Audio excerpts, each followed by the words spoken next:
I'm going to be taking you through basically an arcane wizard mage build in Prominence II Hasturian Era. It's going to be quite easy to get a lot of the gear, and that's what I really like about this arcane build, and the spells it can do are crazy. It's really, really bursty. So for starters, what you can do is go through in combat and gear if it's going to let me, the mage path down here, but you can ignore all that because you've got me. So the first thing you're going to want to make is the wizard road top. So we're basically doing a lot of arcane power, but we also are going to be really dealing with crit here. We want to do massive burst damage with crit. So mage road tops, etc. It's just lapis and wool. Really easy to get that wizard ropes. And to start with, you'll be going with a novice wand. Now that is actually going to give you fire because it has scorch as its primary spell, but that's okay. After that, we can go for our wizard staff, which is using nether quartz. The novice one is using coal. So once you get nether quartz, you can just upgrade to the wizard staff, which then has all three powers: fire, frost, and arcane. Arcane is what we're using. The additional spell you get here is arcane bolt. You can also then upgrade to the arcane specific gear once you get that weapon, which is made with ender pearls and wool. So you just need ender pearls for that. So again, not crazy. It's not going to take you that long to get.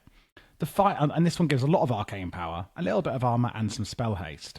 Finally, we're going to go for magus gear, which is going to be a little bit more difficult to get, but it does give plus 12% to each element.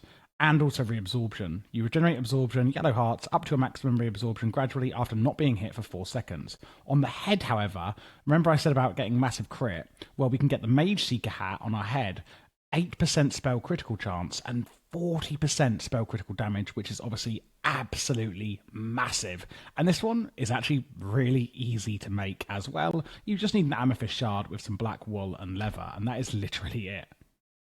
We have got some accessories we can go with in here. The Power Glove, increasing damage dealt by the wearer, which will add physical damage, but that is still going to be helpful to us. The Charm of Regeneration 2, giving you, regen 2. Turtle Bracelet I like, which gives you a chance of damage received to be mitigated. And then also the Pendant of Sunfire, which adds, again, if you see the fire on here and you're getting confused, what you need to realize is that a lot of these, we're going for the spell crit damage and chance. So the Pendant of Sunfire, although it's not arcane, the spell crit chance of 3% and another 10% crit damage is massive for us. Same on the Sunflare signets as well. You do want to put hardening catalysts onto your gear, which will make them all unbreakable. If you haven't got these yet, then what I would go with is to something like mending, if you can, or even unbreaking early on. Going up into the more advanced weapons, we've got the Arcane Staff itself, which is then pure arcane power, and you get some additional spells here like Arcane Bolt. Then it's going to be the Netherite Arcane Staff, the Crystal Arcane Staff. So as you can see, it's basically just upgraded versions. Like, you're just getting Novice Wand, Wizard Staff, and then Arcane, from Arcane to Netherite to Crystal, basically. After that, the actual final ones you want to get is the Starforge weapon, and also the I forget what this is even called. It's so big, the tooltip. What's it called again? Supernova. That's it. It's the death of a star. And these are the two main weapons you actually want to get. So Starforge is really interesting. It triggers elemental novas on hit with a 1-second base cooldown. Requires runes of the right type or spell infinity. And spell infinity is an enchant that I really do recommend you get. Which means that spells are absolutely free to cast, making things a lot easier for you, of course. It also can give you Maelstrom, Sonic Strike, Massacre, and Flickering Flame, and I'll be showing you some of those spells shortly. On your Maelstrom, we have Sonic attacks to deal physical and arcane damage, hence why we use our Power Glove for physical damage as well. And you get Astral Echoing, your hits may resonate with extra elemental damage, etc. Triggers elemental novas on hit, blah, blah, blah, blah, blah. So you're going to be upgrading your Starforge into the Supernova here, as shown, when possible. Before we go on to the spells, I was going to go over the other enchants you'll be using. Soul Devourer, multiplying XP gained from a kill. Spell Infinity, we've spoken about. Spell Haste, increases how quickly you cast those spells. Spell Power, increasing the damage of them. Ambush, deal extra damage while sneaking or invisible. So what I would recommend here is that you use invisibility potions. And then also Echo, where you have a chance to do even more AoE damage around you. So in order to get some of these weapons, etc., you're going to want to make a Hexblade offering, which will then summon the Shadow Monkey Wizard Gang, of course. You want to then defeat them, and you get a Hexblade and a Prismatic Pearl, which will then allow you to access the Glass Ocean dimension and summon the Magus, which is then how you're going to get both Starforge and also the Magus gear itself, like the strands that you need to make them. That's how you get it. And you're going to need 2 Starforges, which I should have made clear earlier. When I said you want this one and this one, I do mean like you are upgrading it into that one, but you also do need another one because you're going to be using it. So like you need 2 of them because one of them is needed to actually craft the Supernova sort of thing, if that makes sense. So in the actual rotation we're going to be doing, we are still going to use our Crystal Arcane Staff. And I want you to make an Echoes Unleashed book, as seen here from the Arcane Techniques book. And in here, what we can do in the spellbinding is get Echo Storm of a reverberating vortex which homes in on your target, dealing loads of arcane damage. And you're going to be using that on your Crystal Arcane Staff.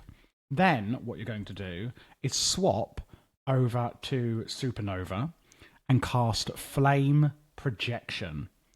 After that, we swap over to our Starforge and cast Maelstrom. And this is why we now need both of them, you see. Then we swap to Supernova and cast Frost Projection. Then we can roll away or run away, depending if which is available. Hopefully your legs are always available. And then you cast Cataclysm, which is the talent that you're going to get in here. And that's basically the rotation. So it's actually really, really simple. For the actual talents, it's quite compact up this top bit here.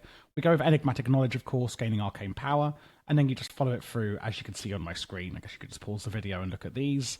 We get Knowledge of Runes and Stars, become an Astral Sorcerer, and gain Astral Power that empowers elemental spells. So we get more Astral Power, spell crit, and crit damage. And then also Cataclysm, which is the spell I said after that little rotation we're doing. Then we roll away and do Cataclysm if we can. Lock yourself into place and channel a powerful spell that causes several comets to descend along a line in front of you, scales of the highest of your frost or fire spell power attributes.